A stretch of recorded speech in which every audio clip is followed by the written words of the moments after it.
Development camp is officially underway. We've got, of course, the newest faces and maybe some faces that we'll see in the deep for the real deal this season.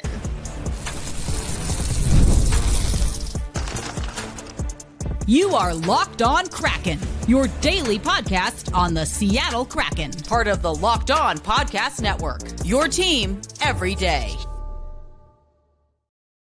Hi there, Seattle hockey fans. Welcome to another episode of Locked On Kraken, part of the Locked On Podcast Network, where we bring you your favorite team, the Seattle Kraken, every single day.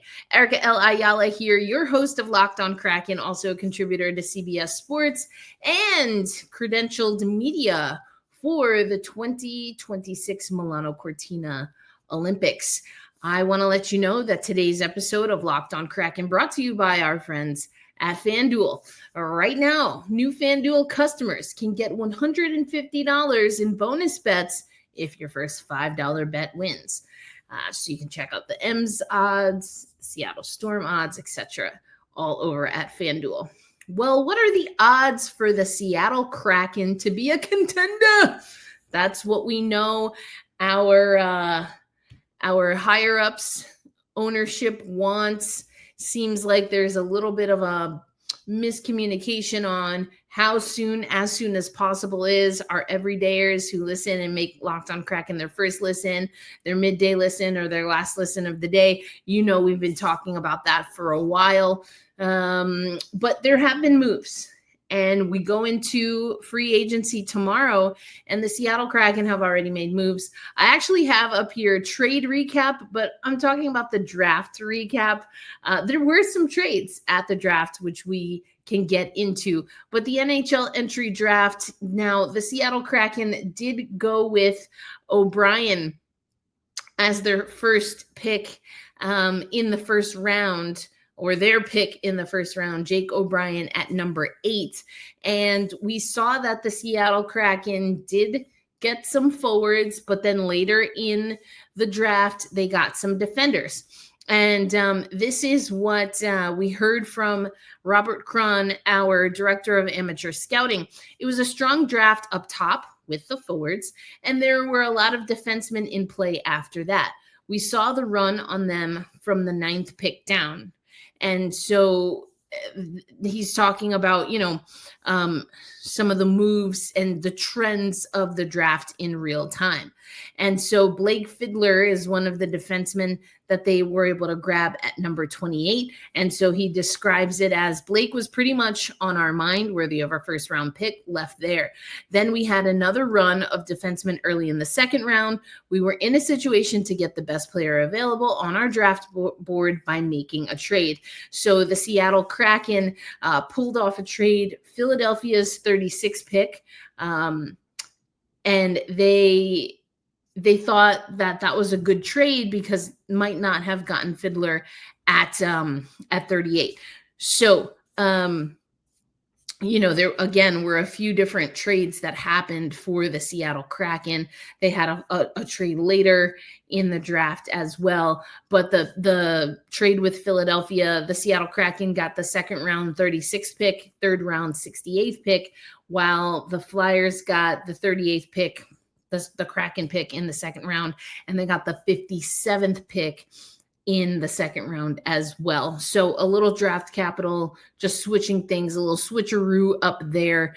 And, Fiddler has been described as someone who doesn't have just the size, but he's a right-handed blue liner, gets involved on all sides of the ice. He's 6'4", 220. So that's definitely closer to the size I'm talking about, folks. I know if you're an everydayer and an OGer, I've been waxing poetic. I wanted to see if we'd take a big defenseman earlier in the draft, but, Jake O'Brien, I've had a few different episodes or, little shorts that we've talked about that.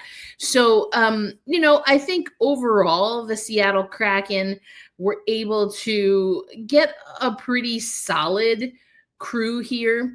If you look at the overall picks for the Seattle Kraken, the draft class is as follows. They, of course, get Jake O'Brien in the first round. Then they get Fiddler, who I talked about in the third round, defenseman Will Reynolds with the 68th overall pick, comes from the QMJHL, 69 penalty minutes. That's something to deal with. 14 points, 4 goals, 10 assists. So not necessarily lighting it up there, but, definitely a defenseman. And I like that. I like that pick. And he's got some sandpaper. So you like it. 134th pick overall in the 5th round, Maxim Afganfanov. And then also takes, so that's defenseman Fiddler. They also, they got Reynolds, Maxim. Then they get Carl Anborn in the 7th round. Comes from the Swedish league, represented Sweden at the international stage, under 17 World Hockey Challenge, IIHF under 18 World Championships, and the 2025 under 18 World Championships. And the Seattle Kraken, with their last pick of the day or of the draft, go with Loke Krantz from Lyköping, also in Sweden. And so I'm curious to see how this all pans out. We did hear from O'Brien as well as Berkeley Catton, and we'll talk about that coming up a little bit. We'll hear some snippets from them, but overall, not bad. I like that there was some movement. How these picks play out is really that's where you figure out how everything fared for the Seattle Kraken. But I like that we were moving. I like that we got some size as far as defensemen and, getting more centers. It is going to become a trend, though. We heard from Jake O'Brien as well as Berkeley Catton, who, again, you'll hear from in the next segment, talking about, are they beholden? Are they going to stay at center? Do they think they'll play wing a little bit if and when they come to the NHL? That's a big topic of conversation, even when it comes to, as we've talked about on the show, what this roster will look like. The Seattle Kraken also did make some roster moves. So the Seattle Kraken did buy out Joe Veleno. We hardly knew him. I should say they placed him on waivers to buy out the contract. He was acquired in that deal with Chicago in exchange for Andrei Burakovsky. Buying out his contract, the Kraken will have netted just over $4.7 million saved on the salary cap. So, an interesting move. And I talked about it on the last handful of shows. What are things going to look like with all of these, different changes and acquisitions? What does it mean for a player perhaps like Ty Cartier? Well, it looks like now this is opening up space. It's actually what Jason Botterill said at the draft. It's a situation where, look, we certainly made the trade to open up cap space. We're excited to bring a player of his sort of experience into our organization. We'll continue to look for how our organization fits over the next couple of weeks here. The buyout, obviously kind of speaks the language there, but it also speaks to what we saw the Seattle Kraken do just earlier today, and that is that they announced some qualifying offers. The club has made qualifying offers to the following players, thus retaining their negotiation rights: Riker Evans, Capo Caco, and Ty Cartier. So no Veleno opens up space, probably in particular for Ty Cartier, assuming that Berkeley Catton is coming to the NHL, which a lot of people are assuming. He kind of answered that question a little bit, but again, we'll get into that coming up on the episode. So let me know in the comments, what did you think overall about the draft? I thought it was okay. I don't think, it necessarily stood out as, oh my gosh, we're going to be exponentially better because we made these moves. No, these are all moves for the future, and that's fine. Making some trades, again, to really get what you want. I liked that play overall, but to be determined is how I feel, but let me know how you feel in the comments. Coming up next, we'll hear a little bit from Jake O'Brien as well as Berkeley Catton as they get ready for or at now rookie development camp, all leading up to the Stuckey Cup. That's coming up on Locked On Kraken. Mentioned it at the top of the show. Today's episode of Locked On Kraken brought to you by FanDuel. Summer sports are in full swing. The WNBA, starters for the WNBA All-Star were just announced, including your very own Nneka Ogwumike. Whether you're all about baseball under the lights, golf on the green, high-stakes soccer action, or like I said, WNBA play, FanDuel is the best way to make the game even more exciting. You're already following the action. Why not make it a little more thrilling? With FanDuel, you can get in on the game while your friends are getting sunburned at the beach. I love looking at the future bets. As someone, again, who's on CBS and does a lot of stuff in the WNBA, we start using the FanDuel odds a lot more when we're making our predictions. So check me out if you are dipping and dabbling in women's basketball. If you're new to FanDuel, new customers can bet just $5 and get $150 in bonus bets if your first bet wins. Open the FanDuel app today and visit FanDuel.com to get started. Thank you for making Locked On Kraken a part of your daily destination, your first listen, your midday listen, your listen while you're moving in the middle of a heat wave, but also severe thunderstorms. Oh no, that's just me. So sorry, I know my shirt's a little wrinkly. I have again been changing multiple times, whether it's because I'm sweating through what I'm wearing to move or because I got the skies opened up for a torrential downpour. But either way, you know what? Hey, we're doing it. We're here. So I want to take you over to what we're hearing from first O'Brien, who was our first round pick this year, and then Berkeley Catton, as they are now here for development camp. They talk a little bit about fitness testing. I think it was Kate Shefty asking about that, but also what are the expectations when they get integrated into not just the Seattle Kraken, but of course the NHL. Let's start with O'Brien and then hear a little bit from Berkeley Catton, who is a little bit of an elder statesman this time around. Yeah, I think it's just I didn't shoot much in my rookie year. I felt like I was passing it off too much, and I feel like I still do that too much now. But just having that ability to shoot the puck also helped my passing too. I felt like just because the goalie didn't know what was coming, and then just practicing my shot a lot in the summer, I feel like helped. Yeah. So I've some friends I grew up since I was like 5 years old. So we're pretty into it. We'll go up to my cottage and fish for like 20-25 hours in a weekend, fishing for muskie. So muskie are the same family as pike, if you're not aware with that. So it's called a fish of 10,000 casts. So they're tough to catch, and when you catch one, it's pretty electric and it's fun. Yeah, 46 inches is my biggest one. Like a trophy size would be 50, but on my lake, there's not too many of them. You'd have to go to a bigger musky lake for that, but hopefully one day I'll get a 50-incher. I'm fine with that. I played a lot of weighing in my rookie season and minor hockey.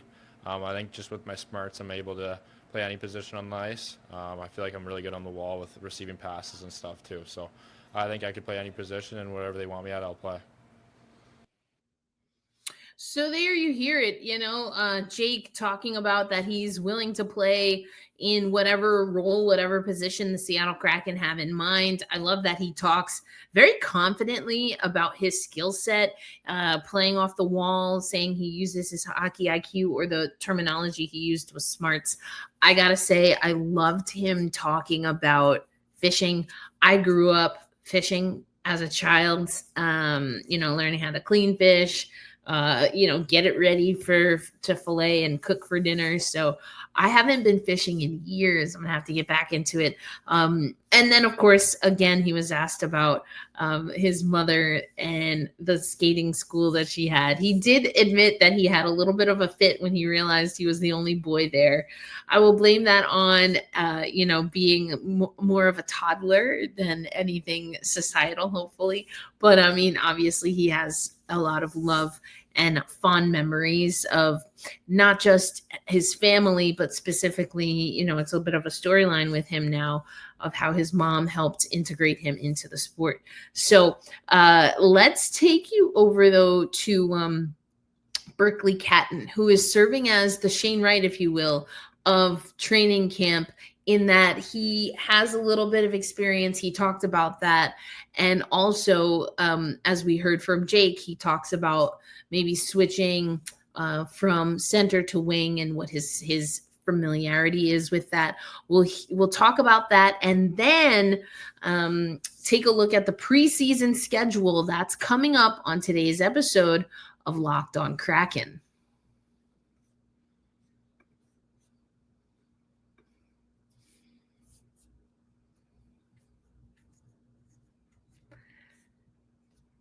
All right, as promised, let's hear from Berkeley Catton. I think that he had great energy, had a great season, as you'll hear him talk about. Fell a little bit short of expectations in the final, but curious to see how that impacts how he comes into camp this year. But let's hear what Berkeley has to say about that.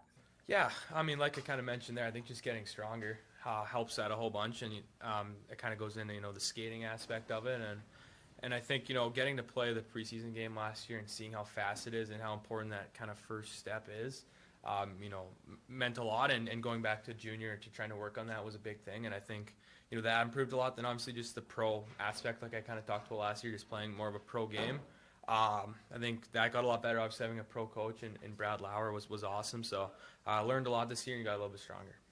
Berkeley, a number of the Kraken players, when we did the exit interview, said, and we expect Berkeley Catton to be here next season. And the coach and management have said, yeah, we expect Berkeley Catton to be with us next season. Have they communicated that to you, and what are your expectations? Yeah, no, you guys know the same amount as me with that. I think all I can really do is come here and do my best, right? And with the testing, trying to improve that and get on the ice, trying to impress there. But ultimately, it's just about, building my game and getting better and come camp time being the best version of myself where I have a good chance to make the team. But honestly, not looking too far ahead. I think I'm just going to enjoy my experience here, have a good summer for getting stronger and better, and come here and, give myself the best chance of making the team.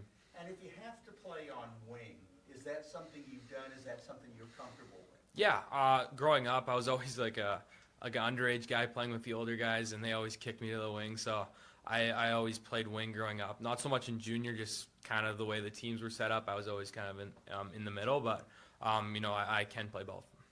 When you hear that kind of thing, people talking about whether you'll be here this season right away, how do you kind of handle that expectation? Who do you lean on, or is it tough to handle that kind of buzz, or just how have you navigated that? I mean, I think it's kind of a privilege that the fans and obviously the management see me that highly that I have a good chance to make the team. So I don't look too far into it, honestly. I think it's just once you get on the ice, just do your thing. That's kind of the way I look at it. I'm not too worried about what other people are kind of thinking. Obviously it's a great privilege to have people think of me that highly, but it's just hockey, and when I'm doing my thing, I think I'm a good player and have a good chance at cracking the team. You had a really long year between the draft, the Canada camps, then our camp here, and then a very deep run into the playoffs. How challenging was that for you at this stage of your career, just as physically, mentally? Yeah, I think honestly, since the combine of last year, it's kind of just go.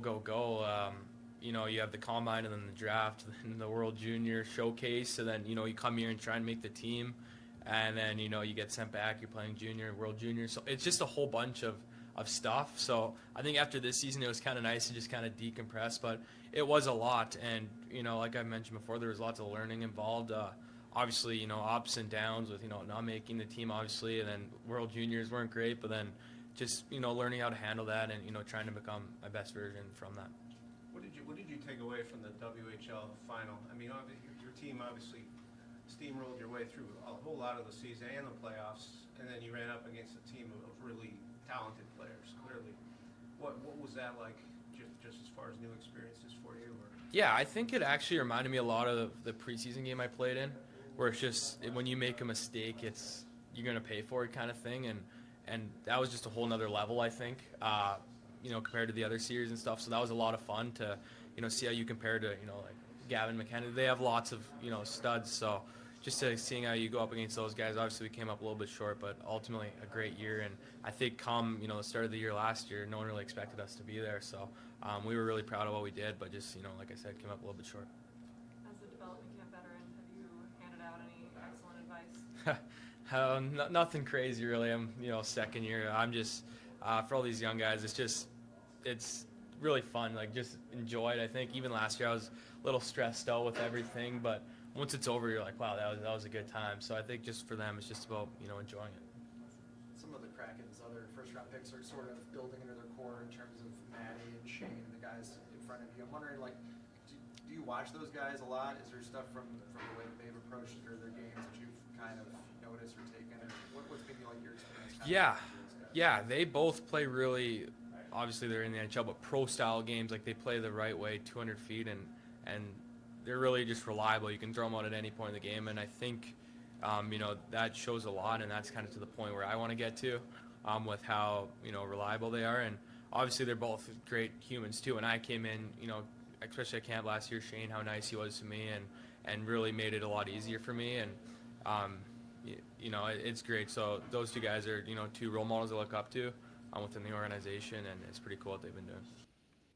So that's Berkeley Catton. I mean, everything from what he learned about his series and getting to the final with his team and coming up against a team where when you get to a final, you're playing for a championship. If you make mistakes, teams are going to capitalize. And he felt that was comparable to what his experience was in that first preseason game that he played in. I really love that. He was asked about everyone's assuming that he's coming up. And he's like, listen, I'm just going out there doing my thing. It's an honor, but also like just get the work done. I think, he seems confident. He seems easygoing. He's a fun guy to chat with. Talked about the professionalism that he sees in Matty Beniers and Shane Wright, and how to take a little bit of what they're offering and for his game, but then also kind of extending that. So that was a lot of fun. Berkeley Catton, we'll be seeing him, I'm sure, again in the preseason. And let's take a look at this schedule. Preseason schedule announced. We've got, of course, the West Coast teams starting everything off on September 21st against Vancouver at 5 p.m. at Climate Pledge Arena. Then 3 consecutive on the road, Calgary on the 23rd, the Oilers on the 24th, and Vancouver on the 26th, before coming back to Climate Pledge Arena CPA on the 29th and October 1. So I plan to be there again, once again, Seattle hockey fans, for preseason. Very excited to see how many of these young guns, whippersnappers that we've been hearing from in the last, or that we will be hearing from, what their experience is like, who can make the final cut. I think it's going to be really telling of the Lane Lambert kind of era. But, I've said that before. I really thought we were going to get a taste of what the Dan Bylsma era was, and I liked what we were seeing in training camp. Did not translate very well right out the gate. Definitely, we saw the team stumble. So day by day, bird by bird, as Anne Lamont might say, or write, I guess. But let me know what you think. Hearing from O'Brien, hearing from Catton. Again, we'll hear from other prospects in the coming days. A reminder to be kind to yourself. Be kind to one another. We got to hold fast. We got to stay true, and loud and proud, we always say, let's go Kraken. I'm going to cool off, kick my feet up, take a little break before the next wave of cleaning and organizing, packing and unpacking. And I will catch you on the next episode. Let's see what the Seattle Kraken do in free agency. Until then, peace out, everybody.